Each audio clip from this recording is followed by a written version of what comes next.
Merci beaucoup, mesdames. Merci beaucoup, messieurs. Vous qui nous suivez dans cette émission, nous sommes là une fois encore pour vous présenter cette émission. Et sur ce plateau, nous allons parler de quelque chose de très, très important. Depuis que Jacques Yaboula Kato a été élu à la tête de la province du Haut-Katanga, qu'est-ce que vous avez jugé de positif? Ah oui, ce qu'on a jugé de positif, d'abord, c'est le fait qu'au début, oui, comme c'est quelqu'un qui a eu à se vendre à travers les médias traditionnels, pour dire classiques, et aussi les réseaux sociaux. Beaucoup de gens croyaient en lui, et au-delà de ça, il y a eu même quelques initiatives qu'il a prises, entre autres la réflexion de certaines avenues. Notamment au centre-ville. Notamment le boulevard Félix Tshisekedi. Non, pas le boulevard, c'est chaussée de Kasenga. Et ça fait partie d'ailleurs des éléments qui font qu'il soit aujourd'hui visé par la pétition. D'accord, on continue sur le point positif que vous avez jugé. Ah oui, ce qu'on disait, comme point positif, cette idée qu'il avait auparavant, et de vouloir rénover les avenues que nous avons, qui sont en détresse. Ça, c'était une idée que tous avons saluée. Et vous avez d'ailleurs parlé même des chaussées de Kasenga. Et quand chaussée était chaussée est encore en pleine réhabilitation, tous avons salué cela. Mais au-delà de tout ça, on trouve que le gouverneur Kaboula peut être qualifié tout simplement d'un gouverneur du centre-ville de Lubumbashi. Il gouverne le centre-ville de Lubumbashi. Quelques avenues du centre-ville. Et en dehors de ça, c'est rien du tout. D'accord. Alors on va passer maintenant au point négatif, parce que là vous avez parlé des points positifs, mais j'ajoute aussi la sécurité, parce que quand même on voit l'accalmie dans la ville. Oh, heureusement, vous parlez d'accalmie. Oui. Vous savez, depuis que la ville de Lubumbashi existe, même pendant la période sombre que nous avons connue dans la région du Grand Katanga, la ville de Lubumbashi n'avait jamais enregistré les morts en cascade, comme ça a été le cas avec la gouvernance défaillante de M. Kaboul à la tête de la province, où nos enfants se faisaient kidnapper. Et on voyait comment tout un quartier pouvait être encerclé pendant de bonnes heures nocturnes et sans trouver de solution à cela. Et c'est pourquoi j'ai salué votre concept quand vous avez parlé d'accalmie. Et parce que d'un moment à l'autre, il y a toujours la résurgence. La semaine qui s'est passée, pour dire la dernière semaine du mois d'octobre, nous avons enregistré les cas d'insécurité à Lubumbashi, à Kipushi et aussi bien sûr dans d'autres territoires de la province. Et au-delà de la sécurité urbaine, nous avons une insécurité routière qui ne dit pas son nom. Lorsque vous allez du côté Mitoa-Bala, il y a eu un accident qui a coûté la vie à beaucoup de Congolais. Trois accidents sur le même axe. Et récemment, là, il y a eu encore un autre accident. Et vous trouverez que tout ce qui arrive là, tous ces malheurs-là, aucun communiqué venant du gouvernement Jacques Kaboula. Donc, on dirait que... Il y avait quand même un communiqué. On dirait que... Non, les derniers que nous avons eu là... Jusque-là, il n'y en a pas. Non, le gouvernement ne se prononce même pas. On dirait que les Congolais qui meurent là, ce sont des arbres qu'on abat. Et une fois abattus, ça n'intéresse personne. Et c'est pourquoi, par rapport à cette indifférence, on trouve que le gouverneur Kaboula n'est pas à la hauteur. Et pas seulement sur le plan sécuritaire. Lorsque nous quittons le plan sécuritaire, nous allons, parce que lui veut faire voir aux gens qu'il est en train de briller en ce qui concerne l'infrastructure. Or, c'est faux et archi faux. Raison pour laquelle nous l'avons qualifié du gouverneur du centre-ville de Lubumbashi, M. Jacques Kaboula. Quand nous voyons les infrastructures que nous avons dans la province du Haut-Katanga, ça fait pleurer. On n'a pas les infrastructures dignes de la taille de cette province. Vous trouverez qu'avant d'aller à l'intérieur de la province, restons dans les grands centres, comme la première ville de la province, la deuxième d'ailleurs de la République, Lubumbashi. En dehors des 2 ou 3 avenues que le gouvernement Kaboula a réfectionnées, vous trouverez que tout est par terre. Les gens veulent tromper que le gouvernement Kaboula est en train de faire les avenirs ou encore de réhabiliter les avenirs de manière durable. Oui, oui, oui. Et voilà, nous sommes en train d'y aller. Oui. La première avenue ici à Lubumbashi qui avait été réhabilitée, c'était Kasavubu. Oui. Avant même la fin de la réhabilitation, Kasavubu a connu des nids de poules et Kasavubu a vu ces nids de poules-là couverts par l'entreprise qui faisait les travaux. Oui. Et lorsqu'on nous parle de la bonne qualité des infrastructures, c'est quelle qualité au juste? Et ça, c'est un discours à tenir aux gens qui viennent d'ailleurs, pas nous ici. Kasavubu, lorsque il plaît ici chez nous à Lubumbashi, pas même pleuvoir abondamment, un peu là, vous trouverez des flaques d'eau sur Kasavubu. Même en face juste du gouvernorat, lorsque vous êtes du côté de la salle Familia, là, cathédrale, la jonction Familia, cathédrale, gouvernorat, oui. Cet endroit-là, il y a toujours eu des flaques d'eau quand il plaît, ici. Maintenant, là, aujourd'hui, en novembre 2021, oui. Et c'est une avenue qui a été réhabilitée il n'y a pas longtemps. Oui. Et là, quand les gens veulent tromper, ils ont tendance à croire qu'ils peuvent tromper tout le monde. Or, ce n'est pas ça. Oui. Ce n'est pas ça. En dehors de ça, est-ce que pensez-vous qu'on peut développer une province comme le Haut-Katanga en réfectionnant une ou deux avenues toutes les 5 ans? Non, c'est impossible. Alors là, vous êtes simplement sur le plan infrastructure, on va évoluer aussi sur le plan social, énergie, eau. Oui, juste 30 secondes et j'ai fini, 30 secondes, j'ai fini. Et quand on lui parle infrastructure, il pense qu'infrastructure, c'est les 3 avenues qu'il est en train de réhabiliter. C'est faux. Les gens ont des difficultés à quitter les endroits où ils vivent pour se rendre au service. Il doit voir ça. Il doit voir ça, normalement. Notamment ceux qui sont côté régie, Kassapa. Voilà, sérieusement. Les gens souffrent sérieusement. Oui. Et au-delà de tout ça, nous avons un problème d'infrastructure sur le plan scolaire, sur le plan éducationnel. Okay. En 2019, M. Kaboula s'était rendu en Afrique du Sud, aux frais bien sûr du contribuable congolais. Et il nous avait publié quelques photos sur son compte Twitter, avec comme commentaire, non, il est allé apprendre les techniques de construction d'écoles préfabriquées en 3 mois. Oui. 2019, 2021, aujourd'hui, ça fait 2 ans. Aucune école préfabriquée construite par M. Kaboula. Et on trouve qu'il avait gaspillé notre argent à l'époque. Et il doit être sanctionné par les contribuables congolais. Au-delà de ça, quand nous voyons sur le plan sanitaire, ici à Lubumbashi, nous avons encore les gens qui se font soigner dans les pharmacies. Oui. Nous avons les gens qui se font soigner qui s'accouchent dans des pharmacies. Exactement. Lorsque nous allons à l'hôpital C2, vous trouverez que quand il y a coupure d'électricité, les gens allument les salles avec leurs torches de téléphone. Et jamais vous trouverez M. Kaboula aller à l'hôpital C2 pour chercher à trouver solution à tout ça. Et on comprend qu'il est totalement ailleurs. Il est en train de faire la politique politicienne qui ruine les pays et qui fait que le peuple est devenu misérable jusqu'à ce jour, malheureusement. Alors, vous avez peint, n'est-ce pas, en tout cas la situation de Jacques Kaboula Katoué. Maintenant, vous décidez de lancer sur pied une pétition. Oui, nous décidons de lancer la pétition. D'ailleurs, ce n'est pas de nous-mêmes qui avons trouvé qu'il fallait prendre cette décision-là. Les Congolais, nous avons trouvé que les Haut-Katangais se plaignaient. Les Haut-Katangais se plaignaient.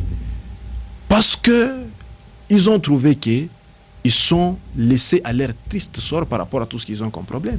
Vous avez parlé sur les sociales. Oui. Depuis que M. Kaboula est là. Il y a quand même la farine non, qui est à 19 000. Je vais y arriver. Et puis vous savez, quand on nous parle de la farine à 19 000 francs, il faut savoir ceci. M. Kaboula ne peut pas aujourd'hui démontrer avec des chiffres qui peuvent prouver que réellement le Haut-Katanga produit, et cette production-là est à même de nous autosuffire sur le plan alimentaire. Oui. Il n'y a pas. Et il y a ce qu'on appelle la loi de l'offre et de la demande sur le plan économique. Les carences qu'on connaissait étaient dues au fait que, principalement la Zambie, qui ont fourni en farine, connaissait quelques aléas. Oui. Et les aléas en question ont fait que la Zambie ne produisait pas comme avant. Et comme ce sont des gens organisés, ils ont appris des conséquences qu'ils ont subi. Et ils se sont mis à s'améliorer. Et en s'améliorant, ils sont arrivés au point de revenir à leur production ancienne et ils nous fournissent comme d'habitude la farine. Je pose la question à tous les Haut-Katangais qui nous suivent. Combien de Haut-Katangais ont déjà eu à acheter un seul sac de farine où il y a les logos de la province? Et vous savez comment ça s'est fait? Vous savez comment ça s'est fait? On peut tout simplement acheter des cargaisons de farine en Zambie.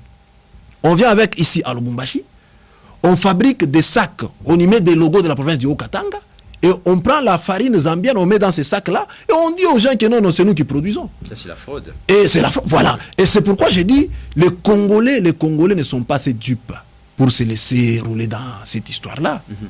Et nous avons des alimentations partout, des supermarchés partout. Pouvons-nous circuler ces supermarchés-là ou ces alimentations-là et trouver là où on vend la farine de Kaboula ici à Lubumbashi? Ça n'existe pas. Je circule toutes les 7 communes de la ville de Lubumbashi, tous les quartiers, parce qu'étant observateur de la société, je ne peux pas rester chez moi à la maison fermer la barrière du lundi au samedi ou dimanche, non. Je fais le tour de toute la ville de Lubumbashi presque chaque semaine. Jamais j'ai déjà eu à voir devant une alimentation où on vend la farine de Kaboula. Ça n'existe pas. Il y a quand même des points de vente qui avaient été ouverts, notamment à la mairie, à la commune Ouachi, où on a vu la vente de cette farine. Voilà. En dehors des jours où les médias étaient mobilisés pour aller filmer qu'on vend la farine. Allons maintenant là à la commune Ouachi. Est-ce qu'on vend la farine de Kaboula? Non, il est déjà fini. Allons, voilà. C'est pour dire que c'était la poudre aux yeux. C'est de la poudre aux yeux. Et si les gens pensent qu'on peut distraire les Haut-Katangais avec ça, ils se trompent. Et en dehors de ça, ces gens-là ne doivent pas se limiter à ça. Pour acheter la farine que la Zambie nous fournit, même à moins cher, il nous faut les moyens. Et pour avoir les moyens, il faut l'emploi. Depuis que M. Kaboula est là comme gouverneur des provinces, avez-vous déjà entendu de la bouche de M. Kaboula sortir un mot concernant la politique d'emploi en province? Jamais. Il est gouverneur de séparateurs et lampadaires. Pour que les gens se promènent sous ces lampadaires-là, ils doivent avoir les moyens. Ils doivent avoir les moyens. Et quand on parle de la politique d'emploi, ce n'est pas seulement à Kinshasa. Ici en province, nous avons un ministère ou encore un commissariat animé par une dame que tout le monde connaît, en charge d'emploi, prévoyance sociale et autres. Et est-ce que depuis que M. Kaboula est là, ça fait 2 ans, ou plus de 2 ans, avez-vous déjà, ou les Haut-Katangais qui nous suivent en ce moment, ont déjà eu à entendre la bouche de M. Kaboula parler d'emploi? Jamais. Et on ne peut pas être gouverneur sans vision. C'est pourquoi nous trouvons que, comme le management de M. Kaboula est trop limité, il doit certainement partir pour permettre à la province d'avoir quelqu'un qui a un vrai management.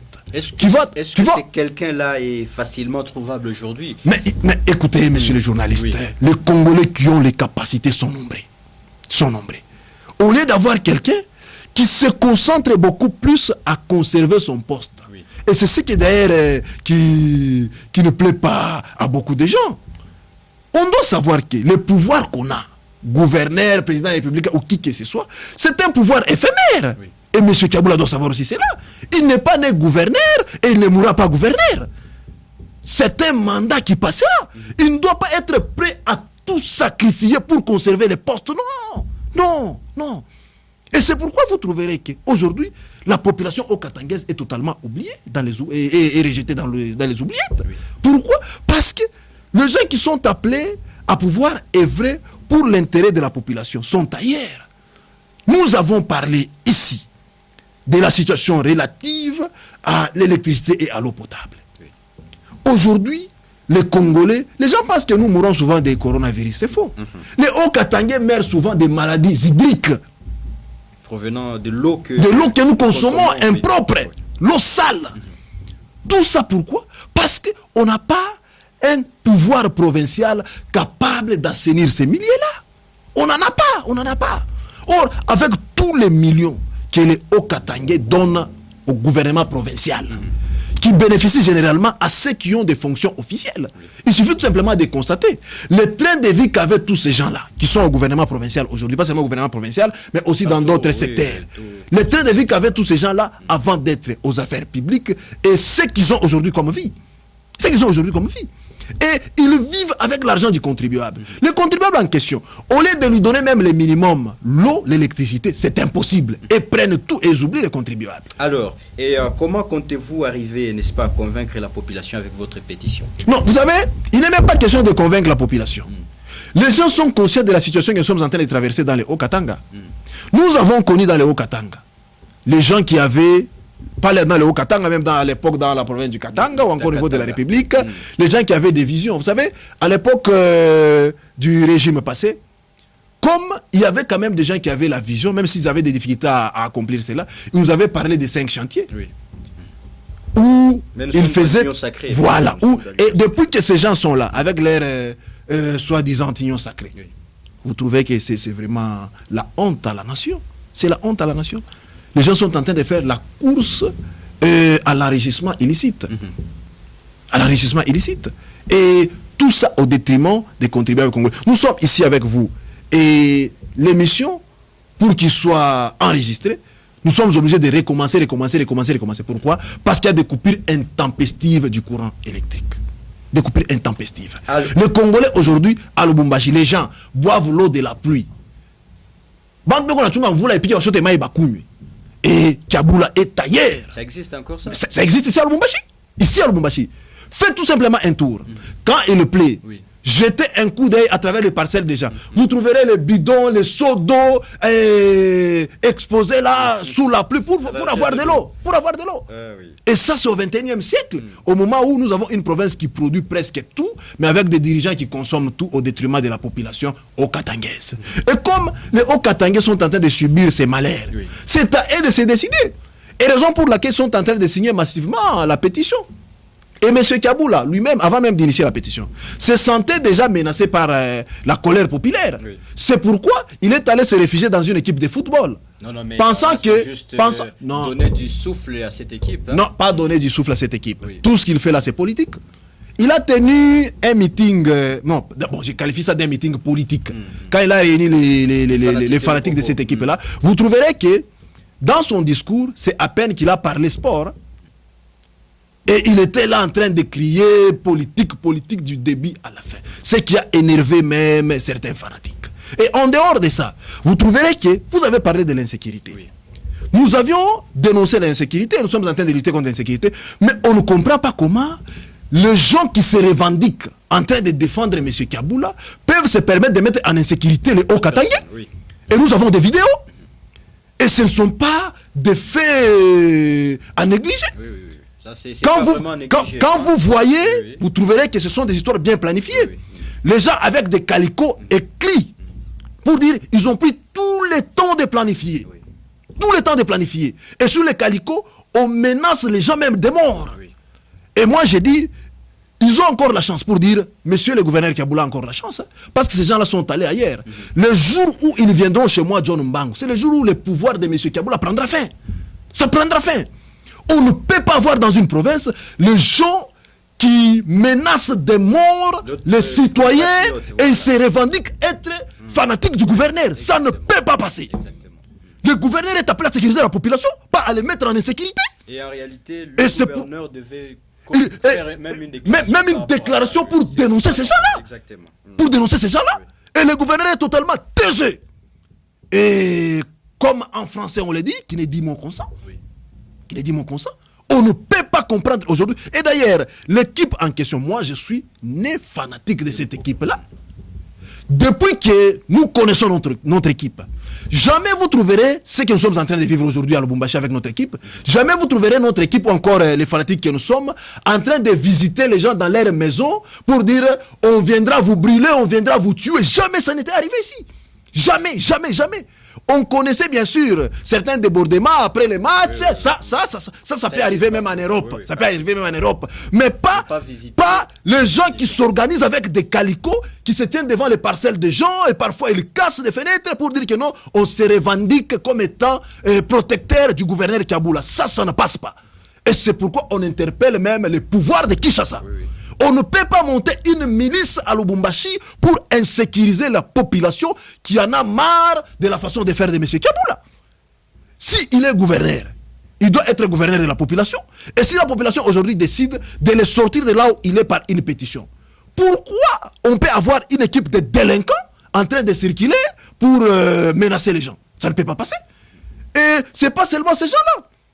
Il y en a même qui le disent, nous allons commencer à vous visiter, à faire ceci, cela. Et un silence radio du côté du gouvernement provincial. Un silence radio. Et c'est pourquoi on s'est dit, les Congolais, les Hauts-Katangais doivent normalement se prendre en charge. Lorsque vous voyez dans votre quartier un groupe d'individus, des délinquants, qui viennent menacer de mort l'un de vos voisins, ne vous taisez pas. Maîtrisez ces gens-là, appelez les services de sécurité.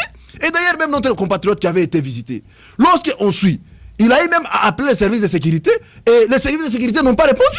Et vous voyez là où se trouve la complicité. Et il fallait les citoyens lambda puissent intervenir pour les sécuriser. Et par rapport à tout ça, on trouve que le pouvoir provincial de M. Kabila devient un danger pour la population katangaise. Hein. Voilà. Et par rapport à ces dangers-là, on ne peut pas encore les maintenir, il doit impérativement dégager. Alors, et qui est appelé à signer cette pétition? Tous les Congolais vivant dans les Hauts-Katanga sont appelés à signer la pétition. Parce que ces Congolais-là sont contribuables. Oui. Et étant contribuables, c'est eux qui sont appelés à faire vivre, à faire développer la province à travers les impôts et autres taxes que nous payons. Mais comme notre argent n'est pas bien canalisé, nous sommes appelés à censurer ceux-là qui gèrent mal notre argent pour avoir une nouvelle équipe qui doit avoir du respect envers nos contribuables, pas les gens qui acceptent qu'on soit insécurisé par les gens qui se revendiquent être leurs défenseurs. Ça ne passe pas. Et c'est pourquoi on dit, c'est tous les Congolais qui vivent dans les Hauts-Katanga, dans les 6 territoires, dans toutes les villes, dans toutes les communes, dans tous les quartiers, sont appelés à signer la pétition pour dégager le gouverneur Kabila et son gouvernement à la tête de la province du Haut-Katanga, parce que nous avons besoin d'un nouveau souffle. Nous voulons voir notre province se développer et surtout mettre fin aux abus que nous sommes en train de voir maintenant. Alors, dès que vous allez réunir ces 100 000 signatures, je crois, et quelle est la démarche qui va suivre? Vous avez déjà un député qui va porter le chapeau? D'ailleurs, ce qu'il faut retenir, les téléspectateurs doivent retenir qu'il n'y a pas de nombre de signatures limité par la loi. Okay.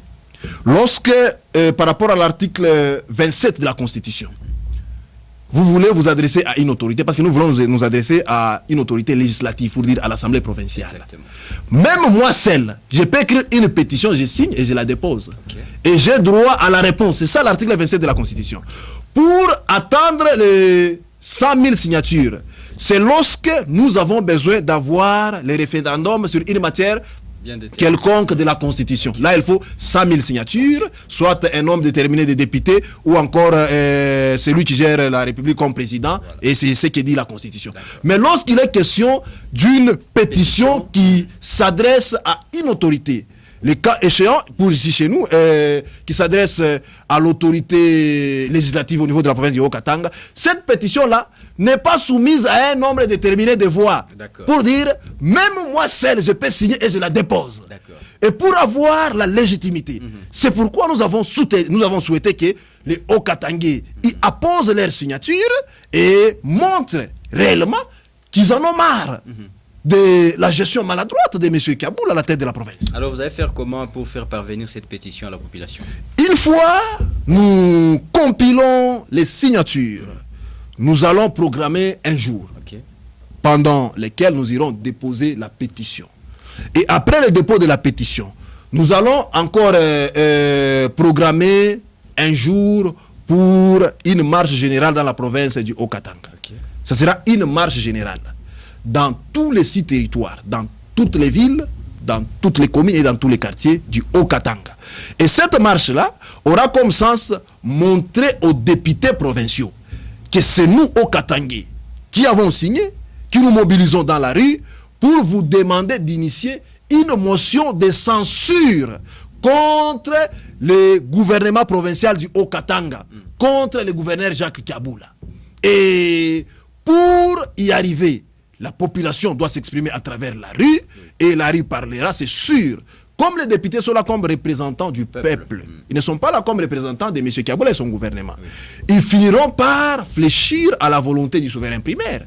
Et en fléchissant, bien sûr, il y aura une motion qui sera initiée, et à travers cette motion-là de censure, M. Kaboula et son gouvernement finira par tomber, parce que je ne vois même pas pourquoi les députés peuvent les protéger, parce qu'ils ne répondent pas aux besoins ni des députés, et moins encore de la population au Katangaise, raison pour laquelle elle doit partir. Monsieur John, vous allez regarder la caméra droit et vous vous adressez en Swahili pour ceux qui ne comprennent pas la langue française. Ah, accent sana bwana journaliste. Nous sommes une pétition tout na signé.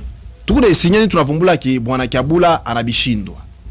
Hatuwezi kuichika mu province ya Okatanga. Muku makuta ya mingi sana yetu. Ile tunalipaka ma impôt na ma taxe. Tuanze kuchunga leo mu Novembre 2021. Mvula ipike, tuteke mabidon ya mai, tuteke mambekechi, nju tukunywe mai ya mvula. Et puis tulukule mamalari, isa makolera manini. Ile mambo hatuwezi kuichika mwetu mu Okatanga. Okatanga tuku na makuta. Tunapenda tupate gouverneur ule atangaria mambo ya mai, mambo ya moto.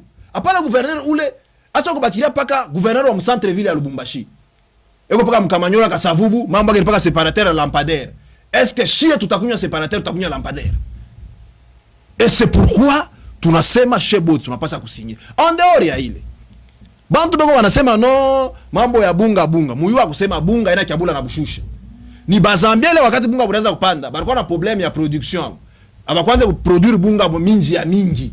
Mama shamba yabo ilikuwa na carence, pourquoi bunga, pourquoi bei. Mais hapa tu kunasema hapa, Mozambique kuna produire mingi sana. Na njo pale mtavumbula kusema, sa vile bunga bunakuwa bwa mingi. Na leo bunga bunashuka bei. Haina hata problema kusema no, ni bwana Kaboula ndio anashusha bunga, ni bongo mtupu. D'ailleurs moi bale mungu nifuata hapa. Mimi napenda mbe kumuuliza. Bangapi basa kuzaka ko bunga, mfuko tu ya bunga, pale peko kasha kusema buri bunga kwa Kaboula. Mu quartier yenu, musa kona kata fashi pale wanasha bunga kwa Kaboula. Banafatu siku moya, banaita makamera, ba journaliste, banenda pa makomine, baneka mifuko ya bunga, bunga bo. Ila so tu makamera na ba journaliste banatoka bunga bonapotea. Murwashi bareletaka ile mabunga au pa komine. Est-ce que bonekalaka kotena? Ndio kuonyesha kusema bile bintu ni bintu bya bongo, il faut to be croire. Et en dehors ya ile, hatuwezi kukomprendre leo mu province yetu. Bantu tu ba moya hivi, beko ne jirevendikia kusema no, ni ba fanatique ya gouverneur. Banze kutweka shimo insécurité. Banze kutembelea ba Okatanga na papier basha kuandika hapo ya kusema no tutemiwa tutemichoma. Et puis gouverneur mwenye ko kimya asema hata kintu tu ya condamner le mambo. Ile tunacomprendre qu'il y a une complicité na tuwezi kuchika.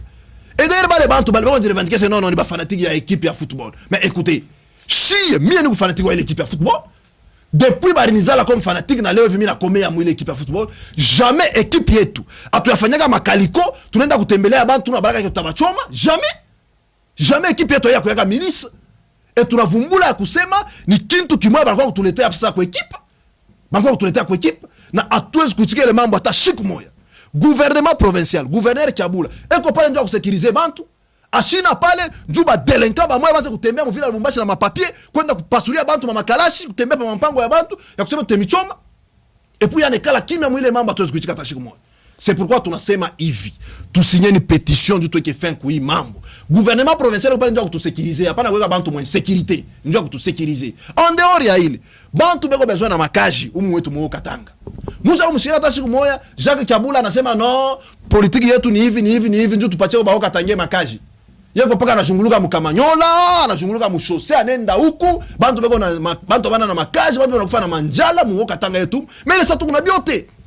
Awazaka kote ile mambo siku kupatia bantu makaji. C'est pourquoi tunasema hivi. Njoo ba mama, ba baba yetu bapate makaji kwa nyumba, batoto bafunde mzuri, batoto bakure mzuri, tumtoshe Jacques Kaboula pa pouvoir.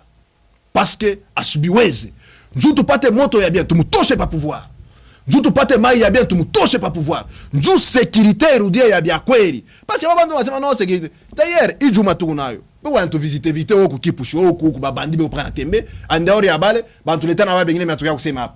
Babandi bo bale wakutogelani muyo kusema no, shie tunakuya njoo murisema Jacques Kaboula tunakuwa kumichoma na essence. Et puis bile bintu wanafanya, mimi nasema hivi.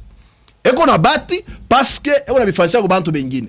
Siku tu bale ba bandi ba delinquant batapima kushimama pampango ya muntu yangu mimi John Mbangu. Ndio ile siku pouvoir ya Jacques Kabula itaisha. Ndio ile siku tutamutosha kukichwa ya province ya Okatanga. Atuwezi kuchika mu province bantu beko banashimama beko natulaka vile toka kutuchoma ya kusema bale bantu ni bantu yake ya gouverneur atuwezi kuchika ile mambo. C'est pourquoi tunasema hivi ba Okatange tufunguleni mancho. Une fois mu quartier yenu munapata muntu wa vila anakuya bale bantu le groupe ya badelenka banakuwa na mapapier basa kuanzia kusema no tunakuwa kumichoma mubabambe bale bantu mba maîtriser muite police baba weke mkasho malere mwibi yote ni nini na huko mwenye ndugu yetu bali agresser hapa alisema alita na la police haikuyi ni ba civil tu ndio wanaenda kumsekirize na ile kintu avumbula kia ina mzuri atoezi kuchika leo mu Okatanga vile Lubumbashi mkwe ma milice ile kule jirevendiquer kusema non una défendre le gouverneur ça ne passe pas. Et c'est pourquoi on doit tout faire avant qu'il ne soit tard. Et tout tous Jacques Kabula pour sauver la province.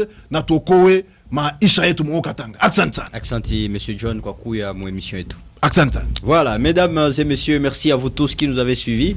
Nous sommes arrivés à la fin, n'est-ce pas, de cette émission. On s'est fixé rendez-vous très très prochainement. Bye bye. Voilà. Ah oui, oui.